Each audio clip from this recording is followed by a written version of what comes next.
Woe to you, teachers of the law and Pharisees, you hypocrites! You shut the kingdom of heaven in men's faces. You yourselves do not enter, nor will you let those enter who are trying to. Woe to you, teachers of the law and Pharisees, you hypocrites! You travel over land and sea to win a single convert. And when he becomes one, you make him twice as much a son of hell as you are. Woe to you, blind guides! You say if anyone swears by the temple, it means nothing. But if anyone swears by the gold of the temple, he is bound by his oath. You blind fools!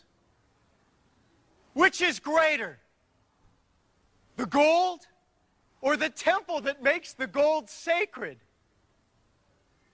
You also say, if anyone swears by the altar, it means nothing.